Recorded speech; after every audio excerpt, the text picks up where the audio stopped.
Amados hermanos, fíjese que estos últimos días han sido días en los que se desarrolló cierta polémica. Déjeme contarle mi anécdota personal para que usted entienda el porqué de varias cosas. Lo primero que le quiero contar es que tuvimos a lo largo de la fiesta en la cual nosotros celebramos el nacimiento de Jesús algunas incidencias de personas que se acercaron a nosotros para decirnos que estábamos en flagrante pecado por causa de la celebración del nacimiento de Jesús en un tiempo y en unas circunstancias que ellos consideraron mundanas o heréticas, o no, bueno, una serie de argumentos en los que ya yo di algunos puntos a través de las redes sociales. El caso es que esta polémica desató también una consideración que me parece razonable en relación con qué tan válido es que nosotros en nuestra vida, en nuestro acontecer cotidiano, echemos mano de las cosas que no nacieron, fíjese lo que estoy diciendo, de las cosas que no nacieron como parte integrante del culto cristiano, o bien incluso que nacieron o que se manifestaron ciertos actos externos como parte integrante de cultos no cristianos.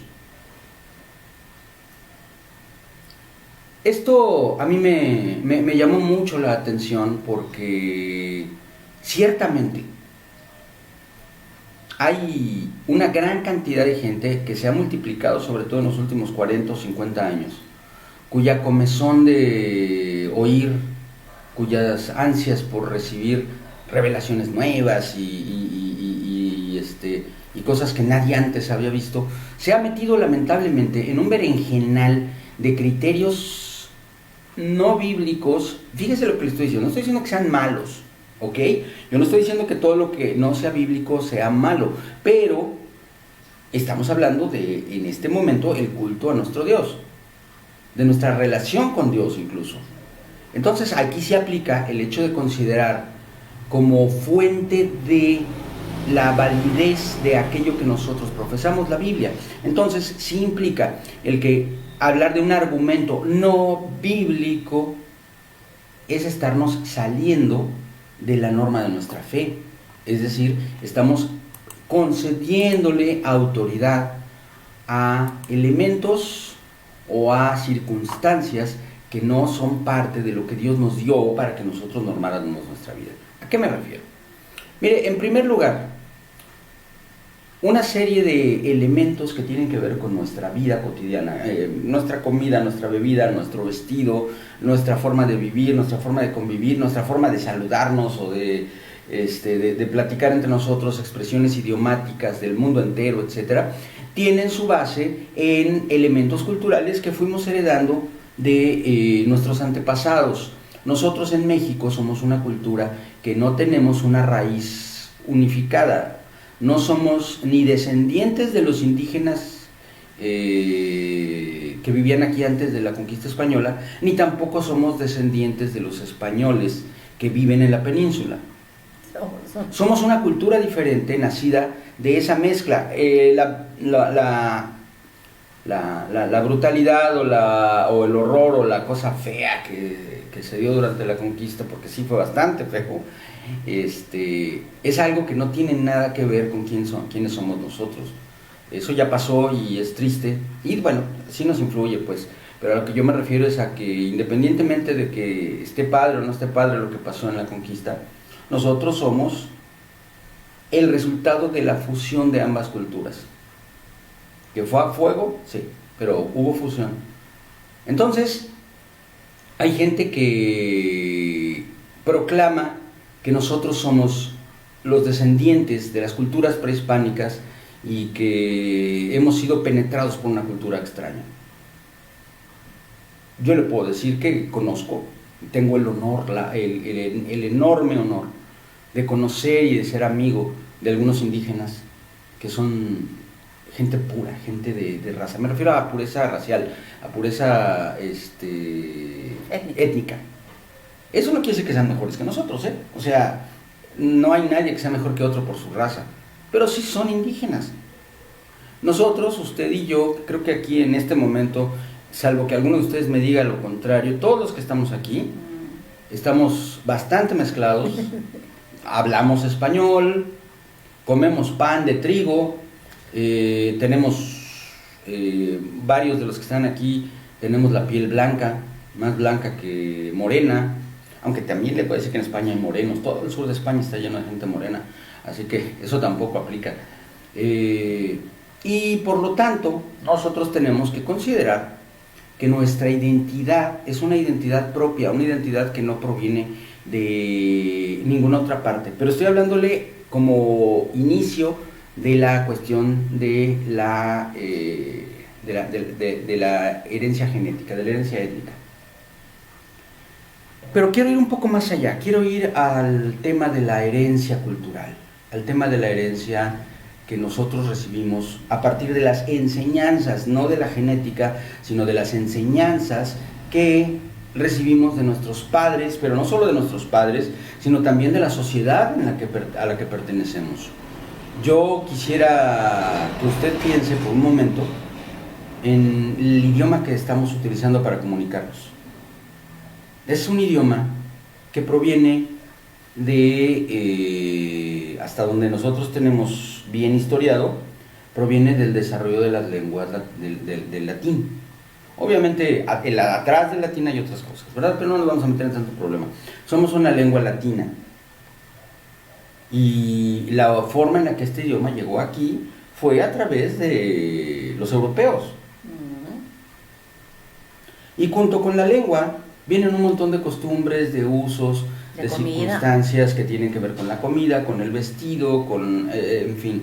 Ahorita resulta un poquito confuso para ustedes jóvenes, estoy hablando de gente que tiene menos de 40 años, el asunto de lo que yo le hablo, porque la globalización ha hecho que en realidad ya nuestras fronteras se diluyan y que el tamaño del mundo se reduzca, y ahorita es una cosita de nada. En este momento hablar de China o hablar de Europa o hablar de Asia o de África, de Oceanía, es como hablar de México o de Campeche o de Zacatecas.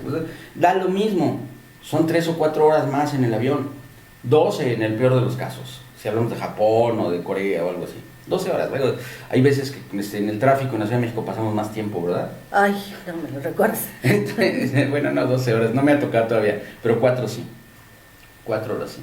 Y en 4 horas, en un vuelo directo, estaremos por aterrizar en Europa. Así que el mundo es chiquitito y ahorita ya es difícil para ustedes jóvenes comprender la magnitud de lo que representa que de un lado a otro del planeta compartamos idioma, que de un lado a otro del planeta compartamos costumbres en todas las áreas, antes de las comunicaciones asombrosas y de los vehículos asombrosos que hay actualmente. Le estoy hablando de que antes llegar de un punto a otro del globo podía tardar hasta meses incluso. Y aún así, somos la fusión de una serie de culturas. Y esto implica que nosotros tenemos conocimientos y tenemos tradiciones y tenemos costumbres que son propias de aquellos que nos antecedieron, de nuestros antecesores, de nuestros ancestros, y que no obstante que para nosotros ahora son la cosa más normal del mundo, más cotidiana, tuvieron un origen que puede rastrearse a través de la ciencia histórica y que ahí le va. En muchos casos, los orígenes de ciertas costumbres tienen como fundamento creencias religiosas. Hace poco tuve hace un rato estuve revisando a un comentarista de una de mis publicaciones que afirmaba categóricamente que la Maritzba, que es una fiesta rusa en la cual se hacen hot cakes y que tiene miles de años y que es algo que todavía se celebra en Rusia, no es el origen de los hot cakes, que el origen de los hot cakes es americano. Estados Unidos en particular es un país completamente o casi en su totalidad formado por descendientes de inmigrantes. Allá sí, para que vea que no hubo fusión de culturas.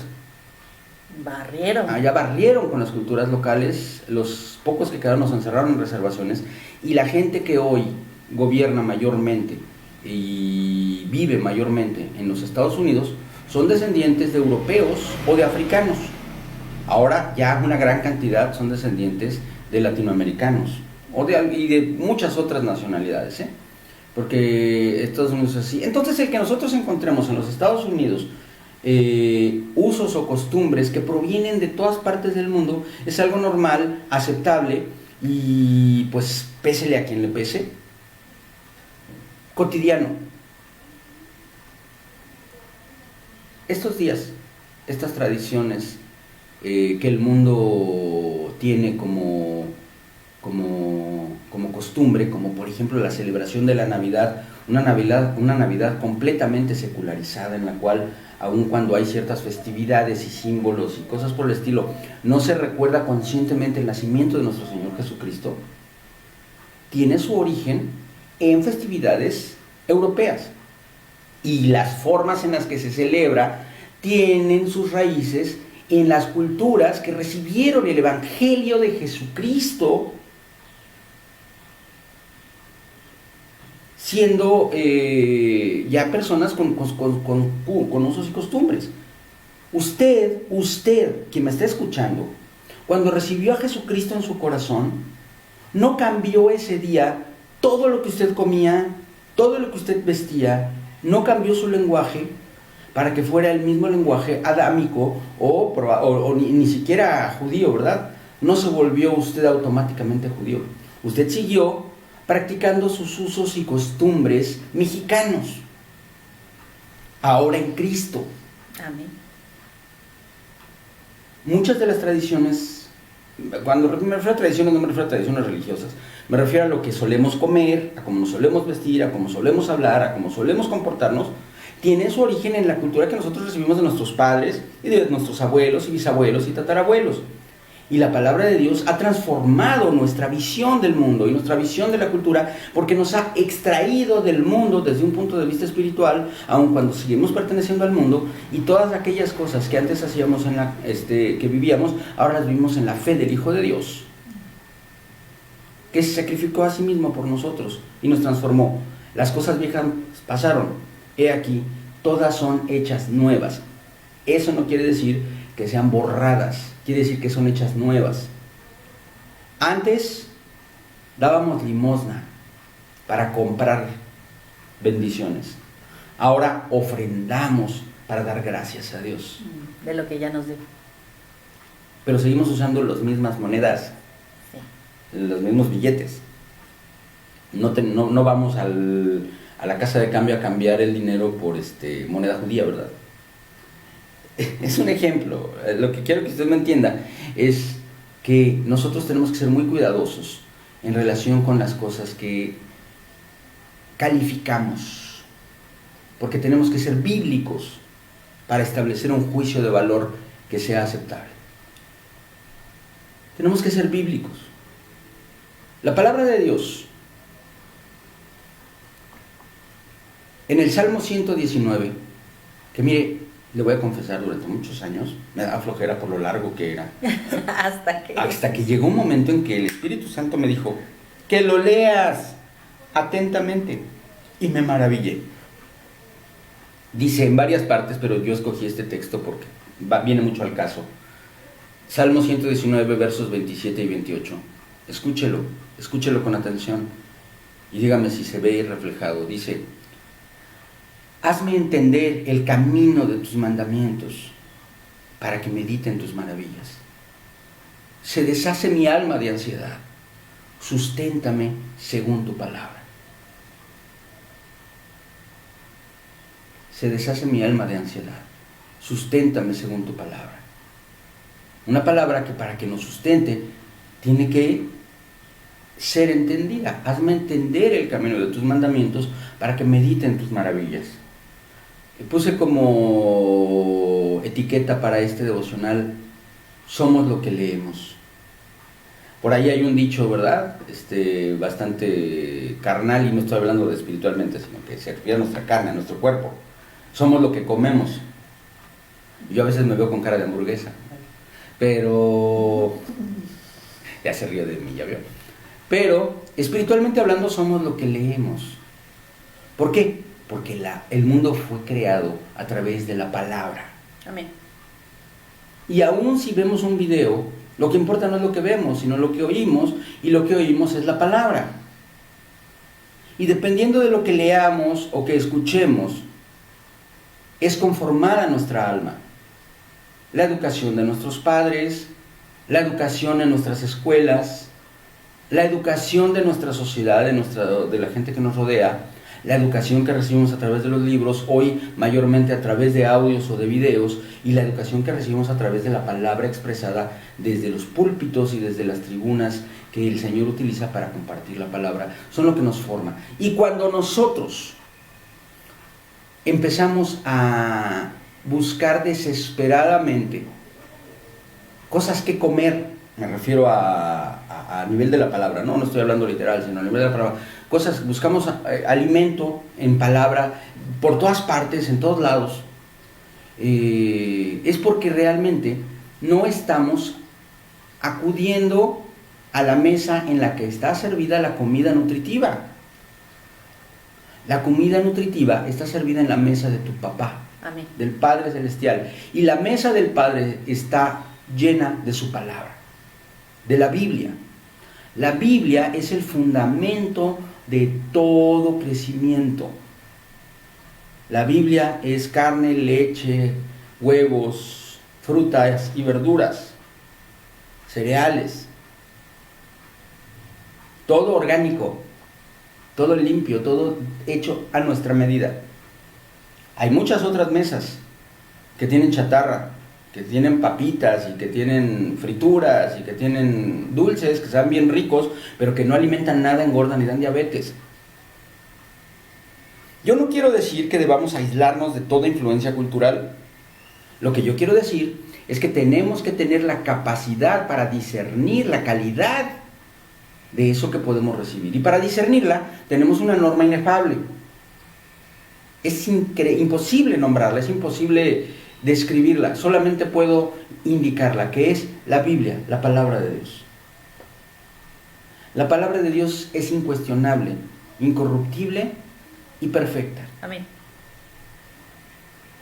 Cuando nosotros vemos videos que nos dicen que hay costumbres mundanas que no deberíamos incluir en nuestro culto cristiano, nosotros conocedores de la palabra nos encontramos con que, por ejemplo, Romanos 14 nos dice: el que come para el Señor lo hace, y el que no come para el Señor lo hace, y el que guarda un día para el Señor lo guarda, y el que no guarda un día para el Señor no lo guarda, porque lo que importa y lo que ve Dios es el corazón del hombre.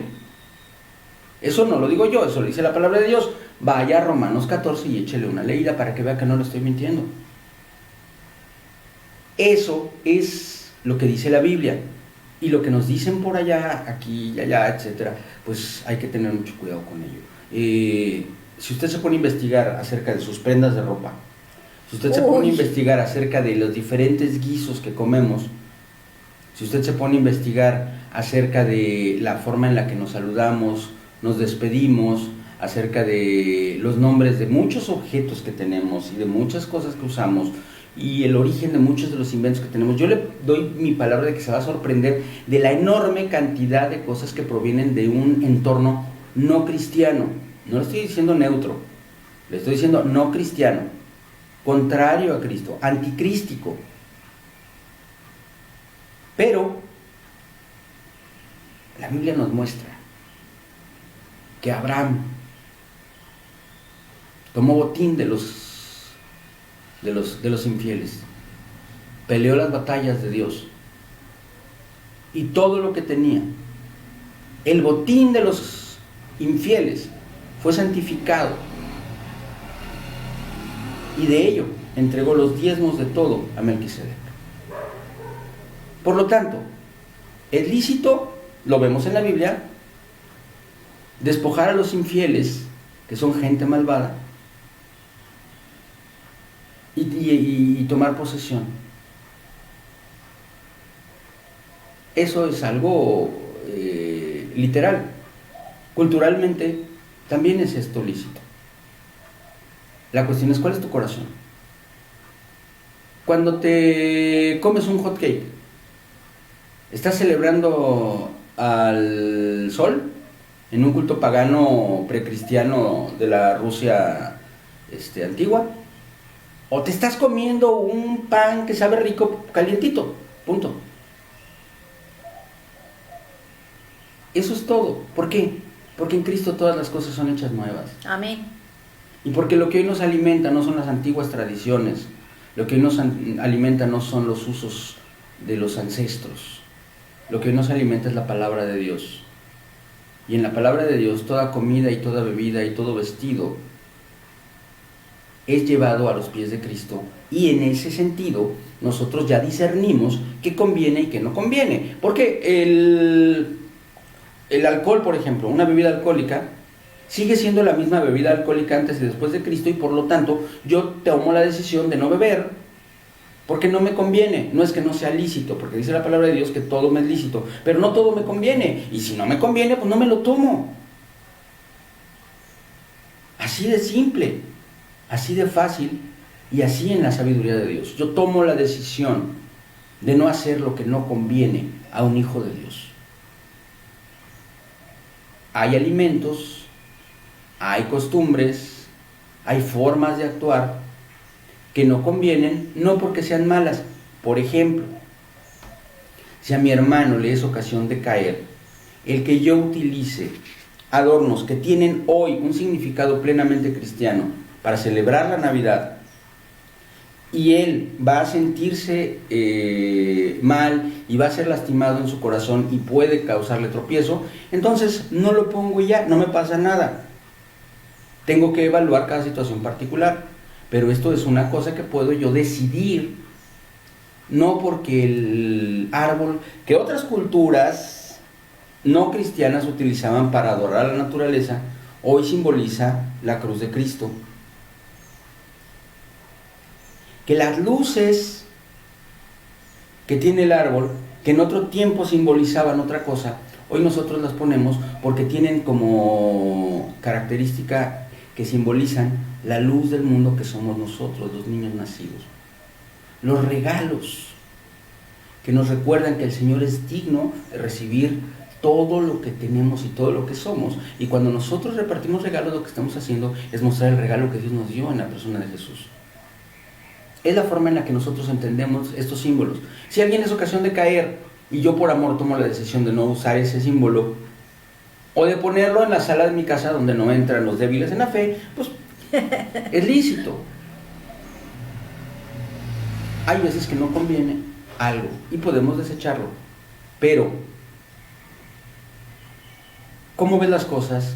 ¿Cuál es tu perspectiva de lo que te rodea? Depende de lo que comes espiritualmente, de la palabra que recibes, sea leída, sea escuchada a través de un audio, o sea escuchada a través de un video, sea escuchada a través de una conferencia personal.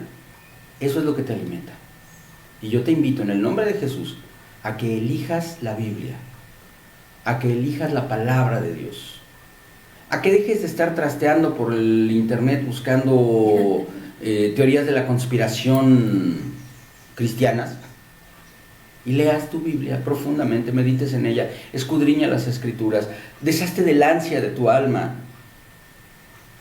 deja que el Señor te sustente con su palabra, medita en ella, y te vas a encontrar con que hay presencia de Dios en todo.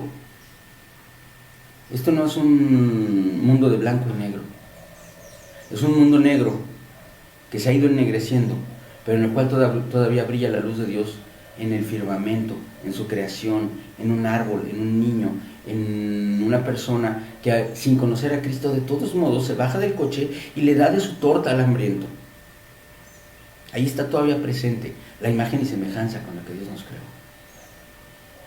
El pecado nos va alejando de ello paulatinamente, es verdad, pero no podemos satanizar cada acto, porque si así fuera, y si nos ponemos a estudiar historia en serio, prácticamente nos quedaríamos desnudos y tendríamos que irnos a vivir a una cueva en la montaña. Hay quien lo ha hecho, hay quien lo ha hecho. Muchos ermitaños se han vuelto tal por eso, porque han entrado en esta vorágine, en este ciclo nocivo de andarle buscando 3 pies al gato a todo, hasta que se hunden en la antítesis de la fe, que es el temor. Medita en ello, piensa en ello. Piensa en ello y yo te pido, por primera vez te pido, pero no pienses demasiado. Solo considéralo un poquito y después vea la palabra. Desecha lo que en tu conciencia consideres que deba ser desechado. Pero ten cuidado con el juicio de tus labios, porque el juicio de tu boca está sujeto a la palabra de Dios. Y si es hallado acepto delante del Señor, es porque tienes al Espíritu Santo necesariamente, porque de otra forma tu naturaleza te va a llevar a un juicio erróneo. Confía en Dios, no confíes en ti o en mí, confía en Dios. Ve a la palabra de Dios, y si tienes alguna duda, ve a tu pastor, acude a él y dile: oye pastor, esto está raro, no lo entiendo, o me incomoda, o me parece que podría no estar bien, y vas a ver que Dios le va a dar sabiduría al siervo de Dios para darte una indicación oportuna y clara. Piénsalo, y vive en la bendición y en la paz de Dios.